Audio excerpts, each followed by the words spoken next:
habits, and it's just very quick, very, very effective for quitting smoking. It's got a tremendous success rate by any study you look at.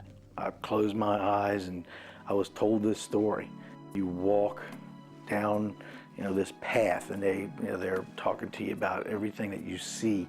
You see the trees blowing, and there's a bird flying in the air, and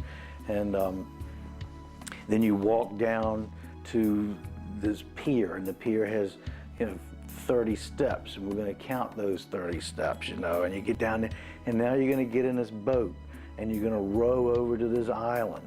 He probably was creating that story at that time. I don't remember a rowboat. I don't ever remember. That's funny. And you row over to the island. Then you go in there, and there's a chalkboard.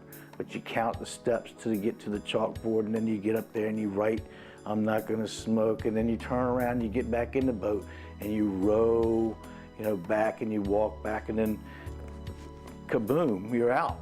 So I have people like Bob go to a relaxing place. His was the rowboat and the water. Water is very relaxing. And that when he saw the blackboard and the slate and everything like that, that's utilized. I have people apply what labels that they've applied to themselves or others have applied to them. And there's an eraser there that they can start erasing those negative labels. With smokers, I use, "I am a non-smoker, and I will be a non-smoker for the rest of my life." And that repetition is reversing the programming of smokers, because they've told themselves over and over and over again, "I'm a smoker, I'm a smoker, I'm a smoker." So in effect, because self-talk is self-hypnosis, they have hypnotized themselves into being a smoker. For about 6 months, I would come in, say hello to my kids, immediately reach up, and when my hand got about here, something just said, "You don't smoke." And I'm, oh yeah, never had any withdrawal symptoms, never had any, no cravings, nothing. I couldn't believe that it was as easy as it was. The subconscious mind is a very helpful component to us.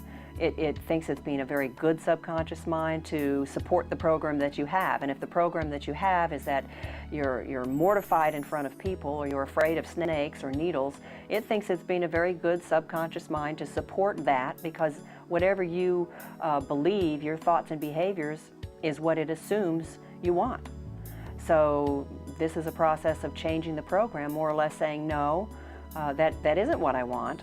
I want this instead." And I'd like you to listen to it over and over and over and over until you get it literally in your head. So that's how the reinforcement works.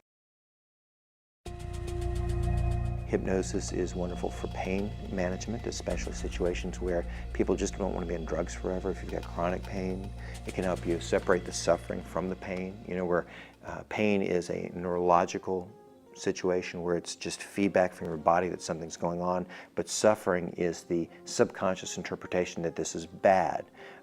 We were talking before about the idea of shoes being too tight. If you interpret that as painful, well, then you won't be able to walk around. But if you just go, well, the shoes are too tight, it's no big deal, I'll kind of forget about it after a while. Well, you forget about it after a while, and the shoes get broken in. And after a while, you don't even think about the feeling of the shoes on your feet. And that's something you can do on purpose with hypnosis. Well, I had a stroke about a year ago, and I had pain. And see, I couldn't walk or talk. And I still can't talk too well. But it's a whole lot better, that's for sure. Well, Elizabeth came to me as a new patient, and she had, several medical problems that, going on at the same time. Well, my doctor, Dr. Cook, recommended Deborah Smith to go for hypnotherapy. Elizabeth came to me after a stroke, and the stroke caused her it impaired her speech very severely. So actually, the person that made contact with me was a personal friend of hers, because she wouldn't talk on the phone. And when we had to do appointments and so forth, I went through this friend. Yes, that is true, because, sometimes I can talk and sometimes I can't. And I would get other people to call for me because I couldn't talk. She was very self-conscious about that and did not feel comfortable on the phone. When she came to me, her challenge, her complaint actually, her goal was more in terms of some pain issues that she was having in her legs and her feet especially, feeling pain, feeling kind of wobbly and unsure, and that we worked with along with the speech.